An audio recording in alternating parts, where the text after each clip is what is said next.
Bonjour à tous, j'espère que vous allez tous bien. Merci beaucoup d'être présents avec nous pour cette webconférence qui est organisée dans le cadre de la Semaine de la promotion de la santé, qui est la deuxième édition de la Semaine de la promotion de la santé et qui est un événement que l'on organise avec l'équipe du Hall Santé, du service de santé publique du CHU de Nantes. Donc, je suis Bérangère Barrault, la coordinatrice du Hall Santé, et je suis en présence du docteur David Boyce qui va intervenir pour cette webconférence sur les perturbateurs endocriniens. C'est un toxicologue au CHU de Nantes et puis un collègue aussi du service.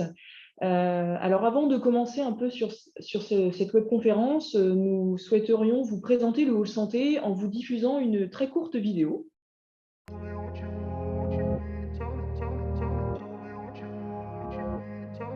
Développer la promotion de la santé et la prévention, c'est vraiment un enjeu national.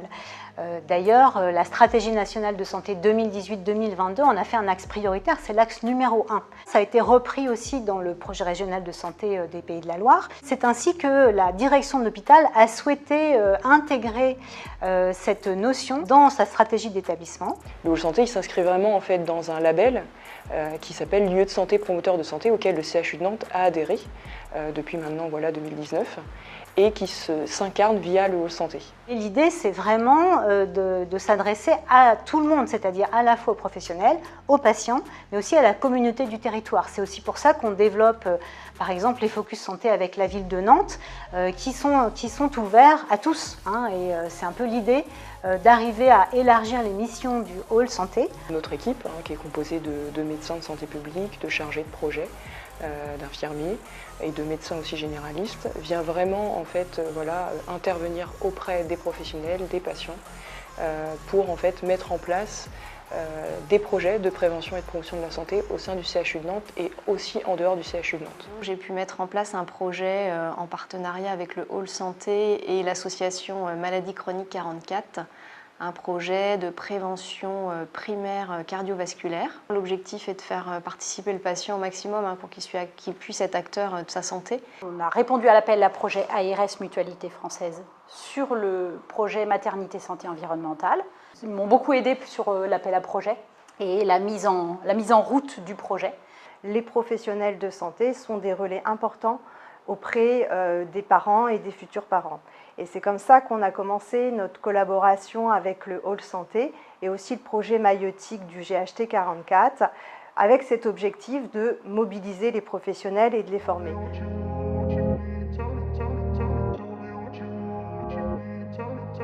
L'objectif d'un atelier nesting, c'est de sensibiliser à tout ce qui peut être perturbateur endocrinien et tout ce qui est autour de l'environnement du bébé particulièrement. Et donc il y a plusieurs temps d'échange pendant cet atelier-là. Il y a un petit quiz en effet.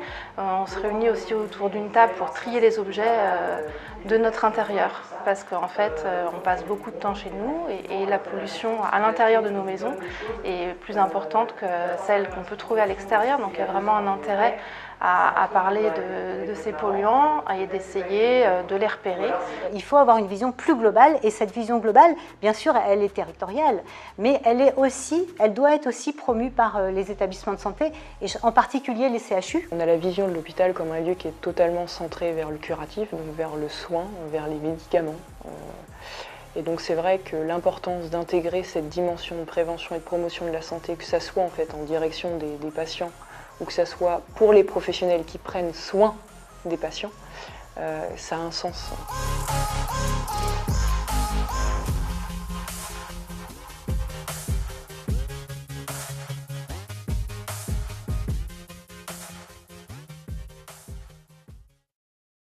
Donc maintenant, nous allons laisser place au docteur David Boyce. Alors, juste avant de commencer vraiment cette webconférence, et pour que ça se passe très bien, il y a des petites règles simples à respecter pour une bonne utilisation de Zoom. Donc, les micros et les caméras là, sont actuellement coupés.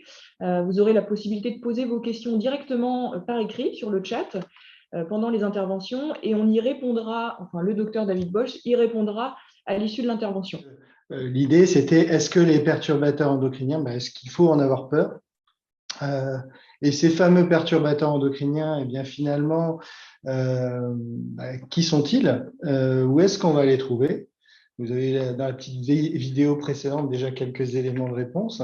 Et puis surtout, l'idée, c'est de voir s'il y a des actions qu'on va pouvoir mettre en place pour limiter leur exposition. Donc voilà, on va essayer de répondre à ces points-là au cours de cette webconférence. Alors, c'est vrai que je ne pouvais pas commencer cette intervention sans citer le plus célèbre des médecins,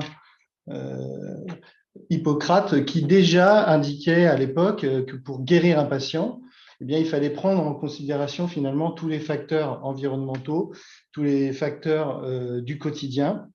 Et en fait, on changeait à cette époque un peu de dimension puisqu'on pensait que les maladies à l'époque étaient d'origine divine et donc on passait du divin à l'environnement.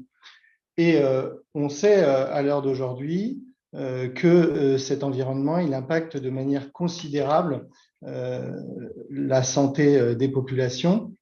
Et actuellement, l'OMS estime à plus de 13 millions le nombre de décès prématurés par an qui seraient liés à notre environnement.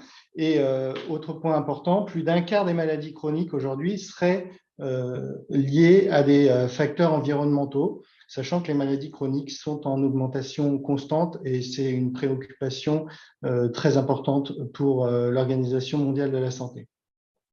Plus près de nous, quand on regarde en France, pour ne prendre que la pollution de l'air, qui n'est qu'une partie des polluants qui nous entourent, on estime à plus de 67 000 décès prématurés en France par an. Alors, quand on regarde à l'échelle mondiale, je ne vais pas vous inonder de chiffres, mais c'est pour qu'on voit bien la place qu'a la pollution sur la santé. C'est aujourd'hui le premier facteur responsable de décès prématurés devant le tabac et très loin devant d'autres facteurs qui sont très importants, mais comme la malnutrition, l'alcool et des maladies infectieuses. Et on voit aussi sur cette répartition que au niveau mondial, on n'est pas tous égaux par rapport à ce risque, et notamment certains continents sont plus impactés par ces facteurs environnementaux. Alors, pour bien comprendre en fait ce concept de santé environnementale qui nous intéresse, aujourd'hui, on a une définition extrêmement large en fait de ce concept et en fait, c'est à la fois tout l'environnement externe sur lequel on a relativement, je dirais, peu d'impact, c'est-à-dire le climat. Est-ce qu'il fait chaud, froid? Est-ce que c'est humide? Est-ce qu'il y a beaucoup de soleil? Dans quel environnement on va se retrouver? Est-ce que c'est plutôt un milieu urbain avec une pollution liée au trafic routier, par exemple, ou est-ce qu'on est plutôt en campagne et là, on pourrait être exposé à un certain nombre de pesticides? Et puis, de manière encore plus large, il y a tout le capital social, c'est-à-dire quelles sont vos relations, qu'elles soient familiales, amicales, comment vous évoluez en fait. Et tous ces points-là sont très importants pour la santé. Et puis, il y a tout l'environnement spécifique externe sur lequel on a un impact plus important, tel que le fait de consommer du tabac ou pas, de consommer de l'alcool ou non, d'avoir une activité physique, la manière dont on va s'alimenter, etc., etc. Et tous ces éléments-là regroupés, en fait, ils impactent notre environnement interne, c'est-à-dire qu'ils vont modifier l'environnement de l'individu et conduire potentiellement à des pathologies et des maladies. Alors, le sujet aujourd'hui, c'est les perturbateurs endocriniens. Et donc, vous avez tous entendu parler de phtalate, parabènes, bisphénol A, etc. Et donc, ces perturbateurs endocriniens, eh bien, on les suspecte d'entraîner un certain nombre de maladies. Et on estime notamment à l'échelle européenne, il y a des travaux qui ont montré qu'environ 160 milliards d'euros seraient dépensés chaque année, enfin coûteraient par rapport à cette exposition aux perturbateurs endocriniens liés à des pathologies qu'ils entraîneraient, notamment des pathologies neurologiques, mais également obésité, diabète et mort prématurée. Alors, les perturbateurs endocriniens, en fait, on en entend déjà parler au travers de certains scandales sanitaires. Donc là, sur ces photos, vous avez l'affaire du Distilbène, Donc, c'est ce médicament œstrogène qui avait été donné aux femmes enceintes dans les années 50 pendant environ 25 ans et qui a été donné pour essayer de prévenir du risque de fausse couche. Et on s'est aperçu que ce médicament, eh bien, il entraînait non pas tellement des effets pour les femmes enceintes qui l'ont pris, mais principalement pour leurs enfants et leurs filles. Et on parle encore aujourd'hui de filles d'Istilben, et donc qui ont présenté, on a observé une augmentation de certains cancers, tels que les cancers de l'utérus, cancer du sein, et puis aussi des difficultés sur le plan de la fertilité, donc des difficultés à elles-mêmes pouvoir concevoir.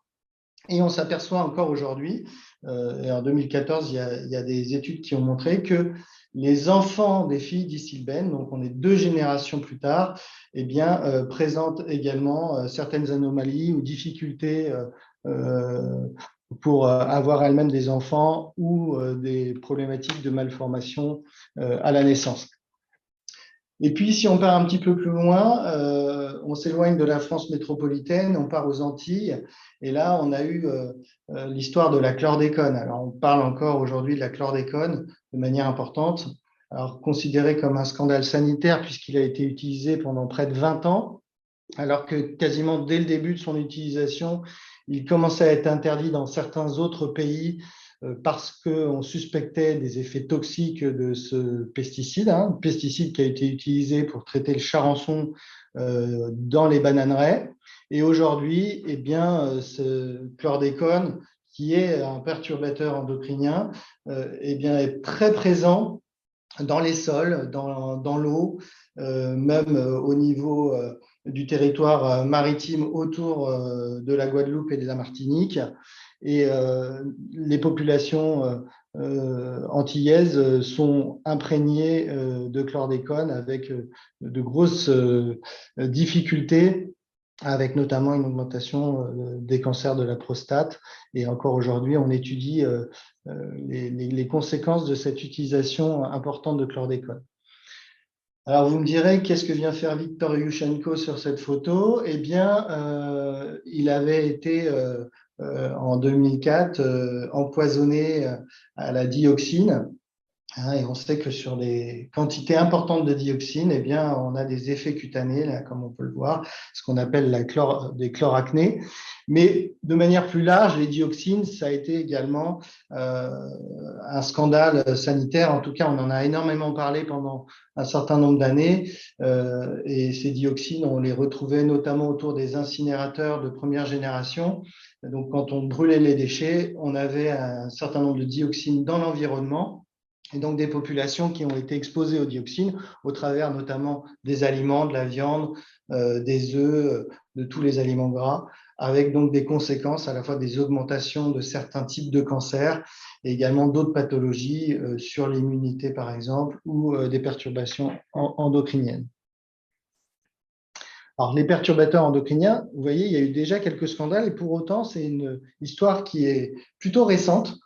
Puisque c'est dans les années 60 qu'une écologiste, biologiste, Rachel Carson, s'est aperçue que l'utilisation abusive de certains pesticides comme le DDT eh bien, entraînait des modifications de la coquille d'œuf des oiseaux avec une coquille plus fine et qu'en fait, ça conduisait à un problème de reproduction de ces oiseaux. Et donc, elle a écrit un livre vraiment qui a été un livre extrêmement important pour la santé environnementale en général, où pour la première fois, elle expliquait qu'on pouvait avoir un impact sur l'environnement et que cet impact sur l'environnement avait un impact sur les animaux et avait un impact sur l'homme. Et donc, c'était le début de la notion d'une santé globale qui concerne absolument tous les pans de la planète. Et c'est sous l'impulsion de ce livre qu'est né notamment aux États-Unis des structures comme l'Institut national de santé environnementale ou également l'Agence de protection de l'environnement. Et pendant que cette dynamique se mettait en place, eh bien, il y a d'autres collègues biologistes qui ont travaillé sur le sujet et notamment ils ont travaillé sur les alligators en Floride, et les alligators en Floride étaient exposés à des fortes quantités de produits industriels ou de pesticides, et on s'apercevait qu'il y avait une baisse de fertilité importante dans ces populations d'alligators. Alors, le terme perturbateur endocrinien, finalement, il arrive qu'en 91, et c'est Colborn qui donnera une définition de ce qu'est un perturbateur endocrinien, pour finalement aboutir à une définition qui aujourd'hui est celle qui est reprise, celle de l'OMS en 2002. Alors, quelle est cette définition? C'est un perturbateur endocrinien, c'est une substance ou un mélange de substances donc, qui va altérer les fonctions du système endocrinien. Donc, point très important, il y a une notion qu'elle va induire des effets néfastes sur l'organisme, sur éventuellement sa descendance, et également au sein de certaines sous-populations. Donc, ces perturbateurs endocriniens, finalement, c'est quoi? C'est soit des hormones exogènes, soit des substances non hormonales, et on va voir ça par la suite. Alors, le mécanisme, je ne vais pas vous faire un cours de biologie, mais il faut comprendre que les perturbateurs endocriniens, comment ils agissent? Soit directement, donc ils vont imiter l'action d'une hormone naturelle, donc ils vont prendre sa place au niveau du récepteur et donner le même type d'action. Il faut comprendre que les hormones, c'est des messagers chimiques dans l'organisme et qui ont un rôle sur tout un tas de notre fonctionnement. Et également, ces perturbateurs endocriniens, ils peuvent bloquer l'action de l'hormone naturelle, donc ils se fixent sur le récepteur et ils empêchent l'hormone habituelle de pouvoir venir se fixer et d'agir normalement. Et indirectement, il peut y avoir aussi une perturbation de la production, de la dégradation, du transport, soit des hormones elles-mêmes, soit de leurs récepteurs. Tout ça, ça va finalement altérer le message qui aurait dû, qui devrait être le bon message au niveau du fonctionnement, et donc altérer le système endocrinien. Alors pourquoi on s'intéresse tant à ces perturbateurs endocriniens? C'est parce que le système endocrinien, c'est un système extrêmement important pour le fonctionnement de notre santé. Il est plus ou moins piloté par un chef d'orchestre qui est la glande hypothalamus et hypophyse, et qui va en fait travailler de concert avec tout un tas d'autres glandes endocrines, donc qui sécrètent ces fameuses hormones. Et vous voyez qu'on a des hormones qui vont réguler le cycle veille-sommeil, avec par exemple la mélatonine, que les hormones thyroïdiennes ont un rôle important sur notre métabolisme en règle générale, qu'on a d'autres hormones qui ont un rôle sur l'immunité. Les surrénales, par exemple, vont produire des hormones telles que la noradrénaline, l'adrénaline, qui sont présentes en cas de stress important, mais également le cortisol en cas de stress chronique. Des hormones telles que l'insuline ou le glucagon, qui sont produites par le pancréas, qui vont jouer un rôle extrêmement important dans la régulation du sucre dans le sang, et également des hormones évidemment sexuelles qui sont produites par les testicules et les ovaires, telles que la testostérone, l'œstrogène, le progestérone, entre autres, qui vont avoir un rôle essentiel dans la reproduction, mais également sur tout un tas d'autres caractères sexuels secondaires. Donc, vous voyez que c'est des éléments importants, et donc quand on vient perturber ce mécanisme, on va avoir des impacts. Et les impacts, ils ont déjà été montrés, notamment dans une expertise collective de l'INSERM. Mais les impacts, les premiers qu'on a vus, c'est sur la reproduction. C'est vrai que c'est la première chose à laquelle on pense quand on pense perturbateur endocrinien. Et notamment, on observe une baisse de la concentration spermatique depuis déjà un certain nombre d'années. Et puis aussi une augmentation des anomalies génitales, avec par exemple pour les garçons, des testicules qui ne vont pas descendre dans le scrotum normalement.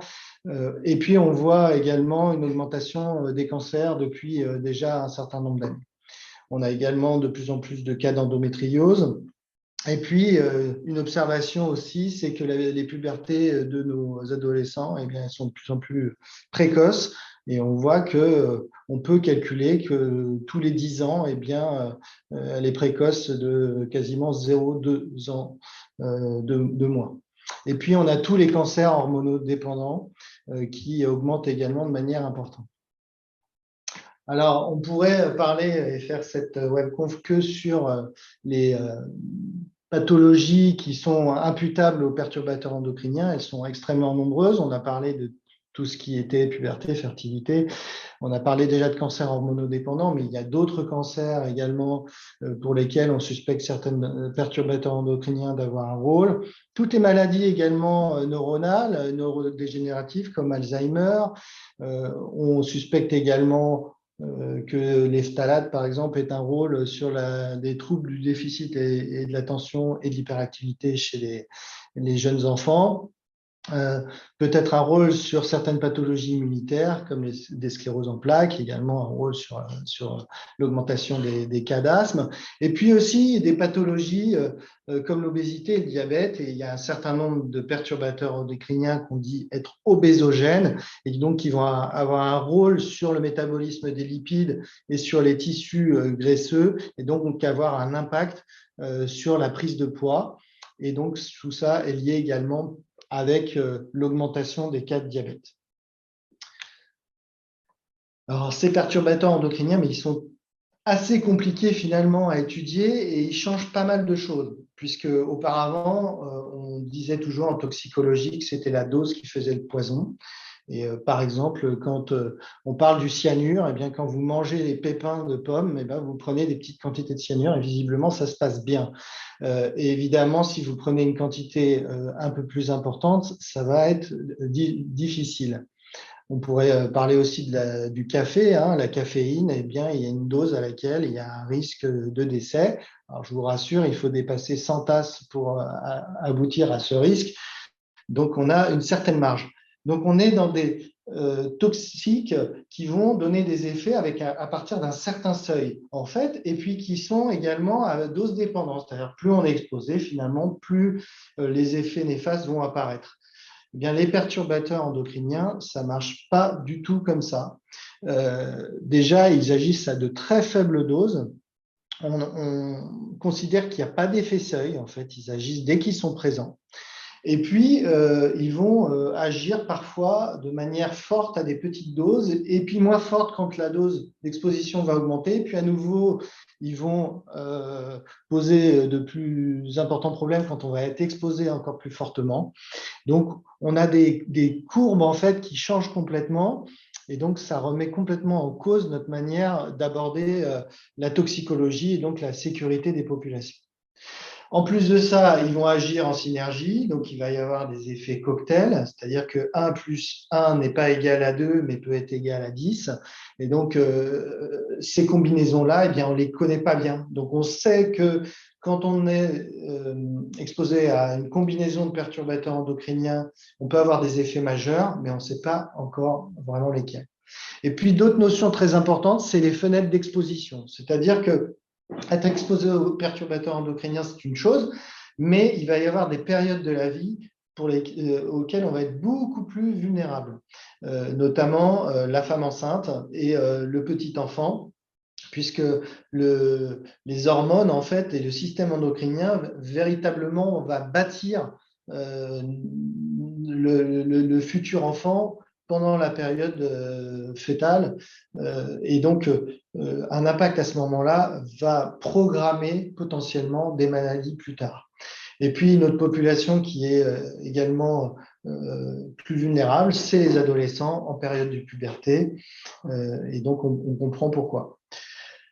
Et puis, dernier point, eh bien, les perturbateurs endocriniens, ils vont, et on l'a déjà vu avec le Distilbène, avoir des effets transgénérationnels. Donc, parfois, on va avoir des populations exposées sans effet, et puis les effets vont être observés plus tard. Donc, ça rend assez difficile leur étude.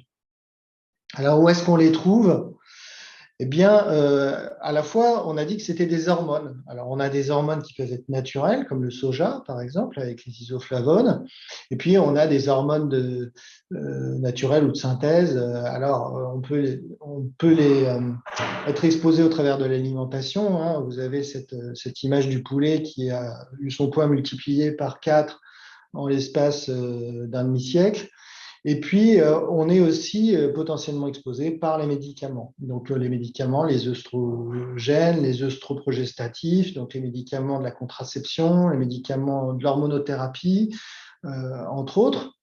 Et puis, ces substances, on va les retrouver finalement secondairement dans le milieu par les rejets humains. Et les stations d'épuration, elles vont pas être en capacité forcément de tout filtrer et de tout épurer. Donc, on en retrouve également dans l'eau.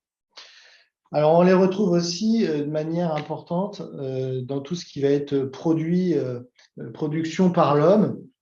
Et donc, tous les procédés industriels, on va retrouver tout un tas de perturbateurs endocriniens, les PCB, les dioxines, certains métaux comme le cadmium. Les perturbateurs endocriniens, et vous en avez sans doute déjà entendu parler, on les retrouve dans tout ce qui va être aussi pesticides. Donc, il y a un certain nombre de pesticides qui sont interdits, comme le DDT, le chlorpyrifos ou l'atrazine, mais qui sont encore très présents dans l'environnement parce que ce sont des polluants organiques persistants, donc qui vont rester pendant encore des décennies présents.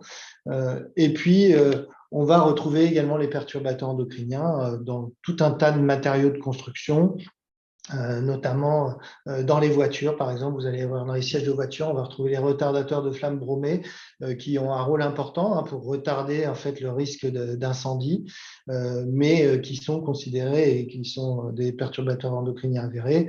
Des substances comme le formaldéhyde qui, en plus de leurs effets irritants et cancérogènes, ont des effets perturbateurs endocriniens. Et puis, de manière plus générale, en fait, on va les retrouver dans notre quotidien.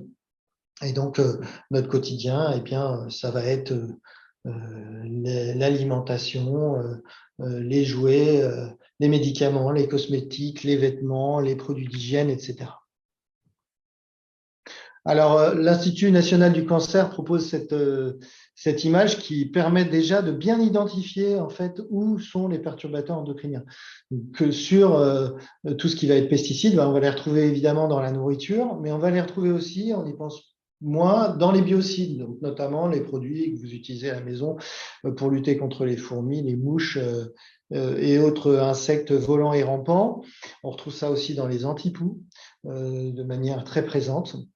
Et puis, on va avoir également des substances comme le bisphénol, dont on a beaucoup entendu parler. Alors, le bisphénol A, aujourd'hui, est interdit depuis 2015 dans tout ce qui va être contenant alimentaire, mais il n'est pas totalement interdit, et pas dans l'ensemble, pas au niveau mondial en tout cas. Donc, on peut encore avoir du bisphénol A, sachant que de toute façon, le bisphénol A a été remplacé par d'autres bisphénols pour lesquels on n'a pas beaucoup plus de garantie d'innocuité.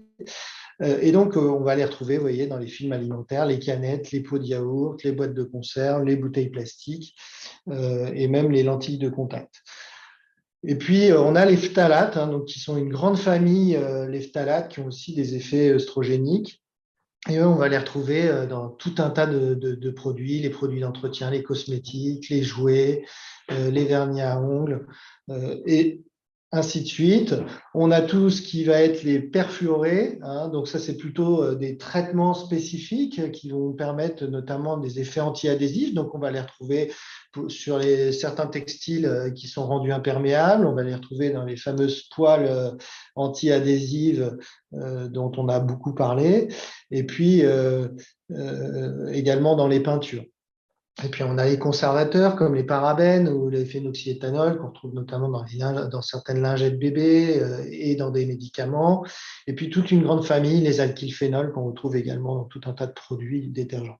Bref, vous voyez qu'on est encerclé de perturbateurs endocriniens. Et donc, est-ce que finalement, on est tous exposés? Eh bien, pour savoir si on est tous exposés, il faut savoir déjà comment on est exposé. Et donc, vous avez déjà eu des éléments de réponse. On est exposé par la voie orale, on est exposé en les respirant, on est exposé en étant en contact au niveau de la peau, avec un passage au niveau du sang. Et puis, il ne faut pas oublier que le fœtus est également exposé pendant la grossesse et le bébé est exposé également lorsque sa mère l'allaite. Et d'ailleurs, il y a des études, alors je n'ai pas remis l'ensemble des études, mais il y a pas mal d'études aujourd'hui qui surveillent et qui réalisent des dosages. Je vous en présente deux qui sont des études françaises. L'étude ELF qui suit les enfants pendant 20 ans qui sont nés en 2011 Et puis l'étude Esteban, qui est une étude qui tous les 7 ans va venir faire un état des lieux un peu de la santé de la population. Et donc, quand on regarde les résultats globaux de ces études, eh bien, on s'aperçoit que globalement, on est très exposé aux perturbateurs endocriniens. Donc, ils sont présents chez ils étaient présents chez quasiment toutes les femmes enceintes chez qui il y avait eu des dosages. Mais la bonne nouvelle, c'est quand même qu'il y a une baisse de certains perturbateurs endocriniens réglementés, notamment PCB, dioxine et certains pesticides. Et puis qu'il y a une exposition aux métaux qui reste assez importante. Et point très important, il y a des niveaux d'imprégnation chez les enfants qui sont plus importants que chez l'adulte. On peut le comprendre, l'enfant a un plus petit poids, il traîne un peu plus au ras du sol et il a tendance à mettre à peu près tout à la bouche. La réglementation, je passe très vite dessus, mais aujourd'hui, en fait, il n'y a pas de réglementation vraiment commune et arrêtée sur les perturbateurs endocriniens. Et donc, il y a une définition qui existe pour certains types de produits, comme les pesticides et les biocides, mais pas encore pour l'ensemble des produits qui sont mis sur le marché. Donc, il y a des efforts qui sont faits. L'ANSES, notamment, travaille et a des programmes de recherche pour identifier les substances perturbatrices endocriniennes et les évaluer. Et puis, il y a des projets européens qui sont associés pour essayer d'avoir une liste de ces substances identifiées et essayer d'avancer petit à petit. Mais on est très loin du compte, puisqu'on estime à plus de 100 000 le nombre de substances chimiques qui sont mises sur le marché actuellement. Et globalement, on en connaît très bien à peu près 500. Donc, autant vous dire qu'il y a un énorme travail et un très gros chantier, en fait, pour pouvoir analyser ces substances et les risques qu'elles représentent pour les populations. Maintenant que je vous ai dit tout ça, je pense que vous êtes un peu anxieux et surtout ne coupez pas la webconférence parce qu'on va essayer d'avoir quelques éléments quand même positifs. Alors, une des solutions, c'est de pouvoir vous mettre sur une cabane au milieu de la rivière, comme cette jolie maison que je vous présente, mais il y a peut-être déjà d'autres éléments intéressants à mettre en place. Alors, notamment autour de l'habitation, puisqu'on sait qu'à l'intérieur des maisons et à l'intérieur des habitations, eh bien l'air il est plus pollué. On dit généralement 5 fois plus pollué, et c'est là où on passe la majorité de notre temps. Donc on va peut-être pouvoir avoir un rôle et diminuer notre exposition aux perturbateurs endocriniens. Donc déjà, il faut commencer, et ça, maintenant on a l'habitude avec le Covid, d'aérer tous les jours de 10 à 30 minutes pour renouveler l'air de l'intérieur. Et puis, point très important, il faut faire le ménage. Alors ça, c'est important, au-delà du fait que ce soit un peu plus agréable et plus propre, et bien en fait, les perturbateurs endocriniens, ils se retrouvent sur les poussières, et donc vous respirez finalement, ou vous êtes au contact avec la peau des poussières qui sont chargées en perturbateurs endocriniens. Et puis, on évite tous les produits et parfums d'ambiance, tout ce qui va parfumer l'intérieur. Alors, c'est vrai que c'est assez agréable, mais le propre ne sent pas. Et la plupart de ces produits parfumés présentent des compositions problématiques avec des perturbateurs endocriniens. Pour le côté déco, on va préférer des meubles en bois massif. Alors, c'est vrai que parfois, c'est sympa aussi d'aller chez Ikea ou autre, mais c'est des meubles qui contiennent plein de perturbateurs endocriniens parce qu'il y a plein de colle, plein de solvants à l'intérieur. Alors, ça n'empêche pas d'en acheter, mais quand on en achète, l'idée, c'est de pouvoir les ventiler, les aérer, les mettre dans une pièce et pas de monter directement le meuble dans la pièce en laissant toutes les fenêtres fermées. Et donc, une fois qu'on a ventilé le meuble, on a beaucoup moins de soucis. Et puis pour le côté bricolage, et notamment on pense à la chambre de bébé, où c'est généralement le moment où on va refaire la peinture de la pièce, il faut essayer de choisir plutôt des produits. Aujourd'hui, il y a des étiquetages qui permettent d'avoir des produits qui ont assez peu de composés organiques volatiles, donc assez peu de risques en fait d'être exposé à des substances nocives. Et puis l'idée aussi, c'est d'essayer de le faire, c'est pas toujours évident, mais un peu en amont de l'arrivée de bébé, de manière à ce que, de la même manière, la pièce ait pu ventiler et éliminer un certain nombre de substances nocives. Alors pour le ménage également, il faut privilégier les produits simples. Donc on parle beaucoup aujourd'hui, la mode, c'est bicarbonate de soude, par exemple, ou le savon noir, ou le vinaigre blanc. Effectivement, c'est des produits qui sont très bien, qui fonctionnent bien. Et en général, on conseille de limiter l'usage de l'eau de Javel. L'eau de Javel, c'est un très bon biocide, c'est un très bon désinfectant, mais généralement, on n'a pas besoin de désinfecter, on a quand même plus besoin dans une maison de nettoyer, et c'est largement suffisant. Et on va éviter toutes les lingettes pré-imprégnées, les produits en spray. Et donc, je fais un peu de pub pour les microfibres, hein, qui sont des petites lingettes qui fonctionnent très bien, et on rajoute un peu d'eau dessus et on peut faire des miracles dans la maison. Pour ce qui est du textile, eh bien, toujours dans l'idée d'avoir d'être dans des tissus simples, c'est-à-dire on va limiter tous les tissus ultra techniques. Généralement, ils sont techniques parce qu'il y a des composés chimiques et notamment des perturbateurs endocriniens. On a parlé des fameux perfluorés. On va éviter les gros logos pour les plus petits, hein, les gros logos que vous avez sur le t-shirt, parce qu'en général, il y a plein de phtalates dessus. Et puis, point important, il faut toujours laver les vêtements avant de les porter. Et donc là, on va éliminer quand même une certaine quantité. Puis vous avez aussi des labels qui peuvent aider aujourd'hui, certains labels qui vont permettre d'avoir des textiles sur lesquels on garantit globalement qu'il y a peu de substances nocives, irritantes, allergisantes présentes. Sur les cosmétiques, eh bien, il faut choisir peu, il faut choisir bien. Donc, on n'a pas besoin de beaucoup de produits, il faut des listes qui soient limitées. Là encore, on peut s'appuyer sur un certain nombre de labels. Donc, on a des labels bio, Écossaire, etc. Alors, on n'est pas obligé d'être sur du bio. Et je dirais qu'il vaut même mieux prendre un produit qui n'est pas bio, mais qui a une composition relativement simple, plutôt que le déodorant bio où vous avez une liste de 25 ingrédients.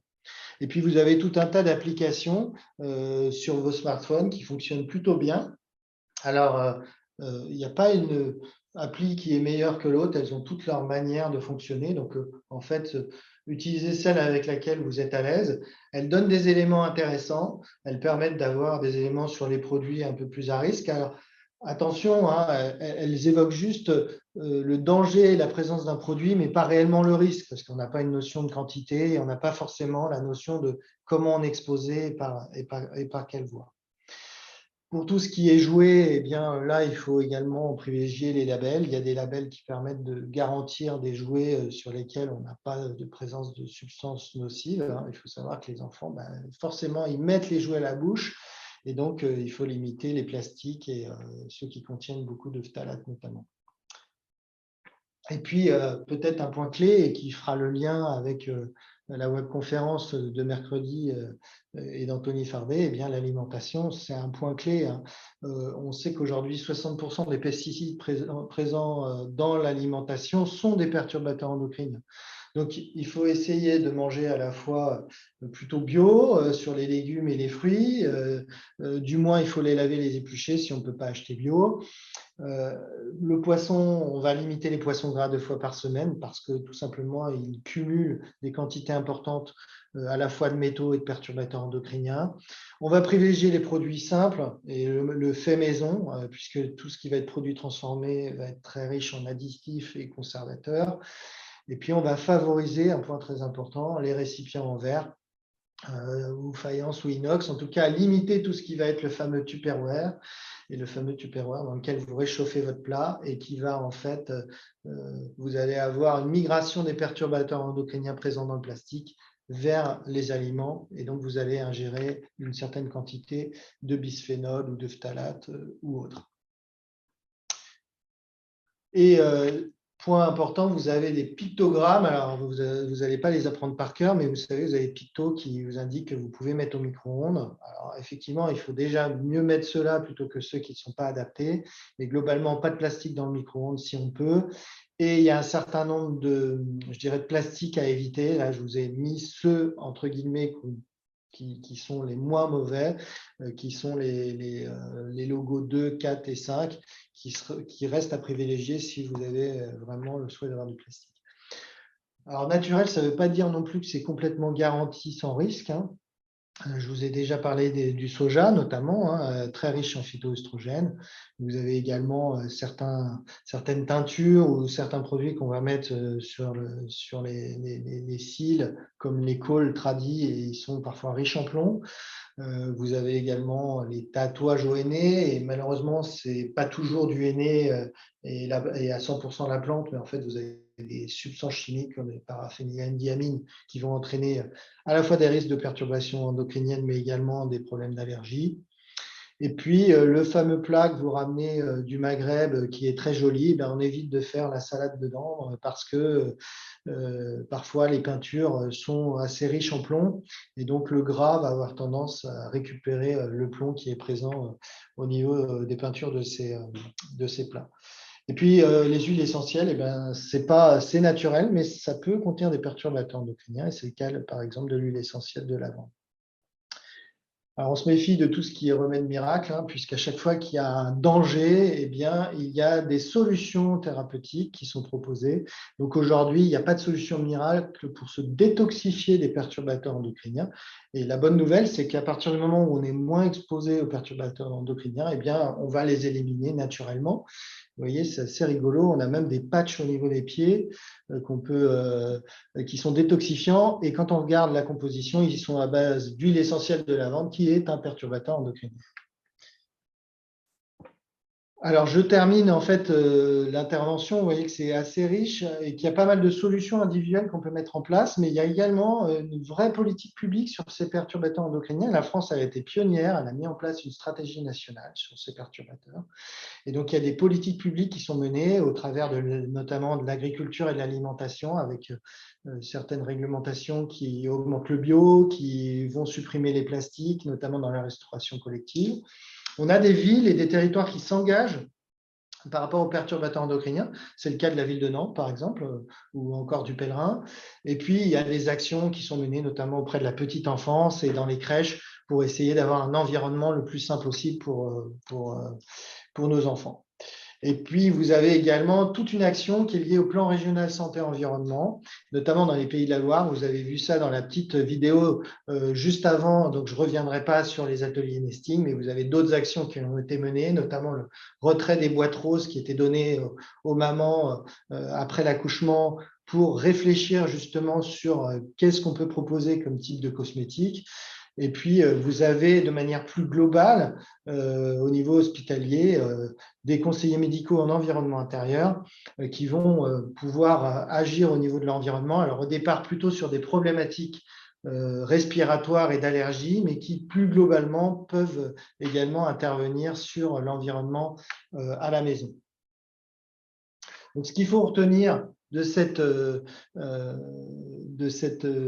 conférence, c'est finalement on est tous exposés, mais il y a clairement des populations qui sont plus vulnérables que les autres, donc c'est les femmes enceintes et les jeunes enfants, qu'à l'échelle collective, on vient de le voir, il y a des actions protectrices qui sont mises en place, à la fois à l'échelle des territoires, mais également au niveau européen, qui a un vrai rôle d'éducation des soignants sur ces thématiques environnementales.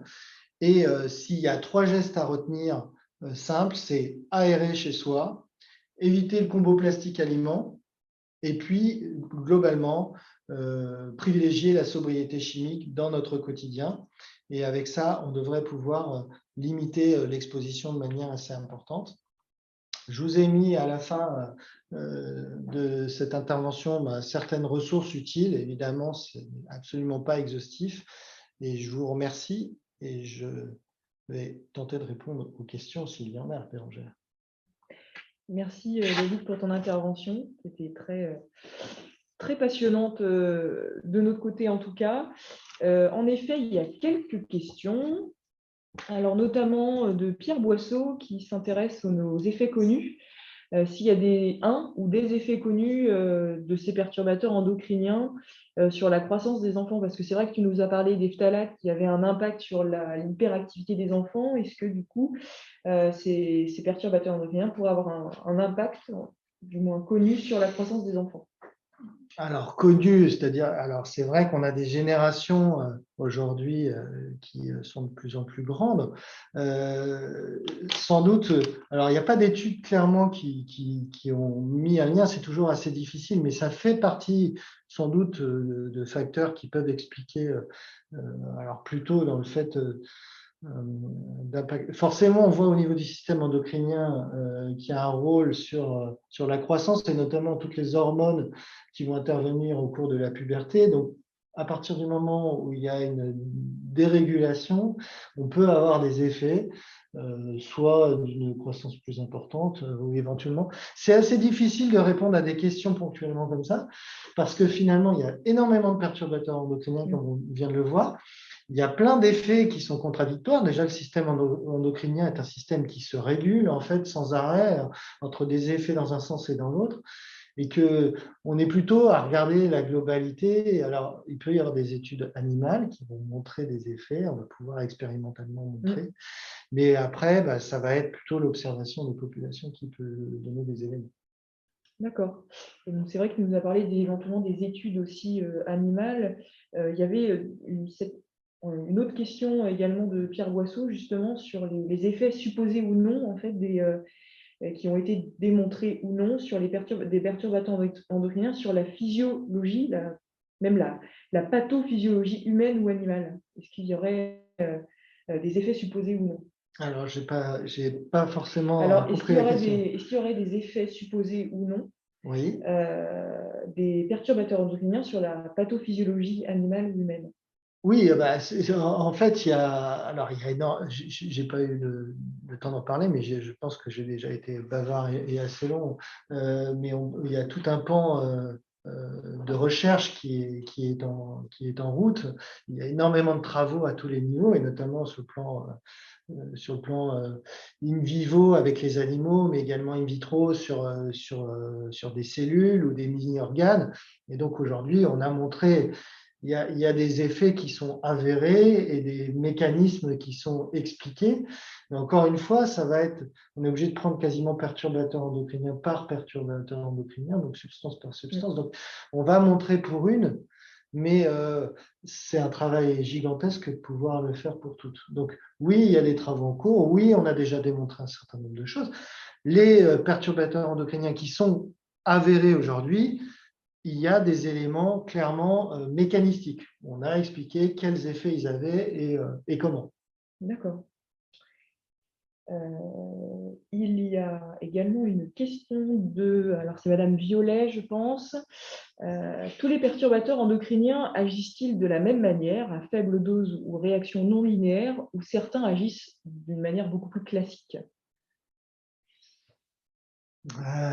Alors globalement, c'est difficile comme question parce que les perturbateurs endocriniens, et c'est aussi une des difficultés, c'est qu'en fait on voit bien qu'on parle de perturbateurs endocriniens et donc on est vraiment focalisé sur le mécanisme système endocrinien, mais en réalité c'est aussi des substances qui ont entre guillemets leur propre carte d'identité, c'est-à-dire qu'ils ont des effets toxiques par ailleurs. Donc, je dirais que sur l'aspect plutôt système endocrinien, c'est des réponses non linéaires, mais parmi ces substances, elles peuvent avoir des effets qui sont plus classiques. On peut prendre le cas des métaux, par exemple. Si on prend le plomb, le plomb a des effets toxiques qui sont vraiment liés à l'exposition, et pour autant, ils ont aussi des effets perturbateurs endocriniens. Et là, probablement que c'est des mécanismes qui sont non linéaires. D'accord, très bien. Nous avions également une question sur les huiles essentielles, les perturbateurs endocriniens, notamment sur la source concernant la présence des perturbateurs endocriniens dans les huiles essentielles. Quelle est votre source? Demande Adeline Deschamps. Alors, ce n'est pas toutes les huiles essentielles qui sont des perturbateurs endocriniens, mais les huiles essentielles sont des substances chimiques. Donc, à partir du moment où on est sur des substances chimiques, même si elles sont naturelles, elles ont des effets à la fois positifs, c'est pour ça qu'aujourd'hui on souhaite les utiliser, mais elles ont également des effets parfois néfastes. Et donc, l'huile essentielle de lavande, c'est connu, on a des substances chimiques qui sont identifiées à l'intérieur, qui sont reconnues comme des perturbateurs endocriniens. Et donc, et par ailleurs, il y a eu des constatations, et il y a eu notamment des gynécomasties, donc des augmentations de la taille des seins chez des garçons sur des expositions très fortes aux huiles essentielles de lavande. Merci beaucoup. Il y a une question un peu sur la problématique de l'eau, parce qu'on doit consommer de l'eau et il y a des questions sur est-ce qu'il vaut mieux boire de l'eau en bouteille ou plutôt de l'eau du robinet? Et dans ces cas-là, si on se dit, bon, il faut filtrer l'eau du robinet, est-ce que du coup, les carafes à filtre sont une bonne solution? Comment boire de l'eau le plus sainement possible en évitant le maximum de perturbateurs endocriniens? Alors, il y a une réponse qui est déjà sur le développement durable, hein. Il faut favoriser l'eau du robinet par rapport aux bouteilles en plastique. Mais pour répondre sur l'aspect santé, c'est également montré aujourd'hui que l'eau du robinet, finalement, déjà, elle est de très bonne qualité globalement en France. C'est un des éléments les plus contrôlés, les plus réglementés. Et globalement, eh bien, même si vous avez une eau qui est en soi excellente dans les bouteilles, qui provient d'un glacier, par exemple, l'eau en elle-même est peut-être très bonne, mais elle est dans une bouteille plastique. Et les bouteilles plastiques, eh bien, par essence, elles contiennent des substances chimiques, des perturbateurs endocriniens. Alors, effectivement, elles vont se relarguer de manière moins conséquente peut-être que si on faisait chauffer, quand on fait chauffer un plat, mais malgré tout, cette eau, elle n'est pas de meilleure qualité. Donc, plutôt privilégier l'eau du robinet. Les carafes filtrantes, je n'ai pas répondu à cette question, ça ne marche pas très bien.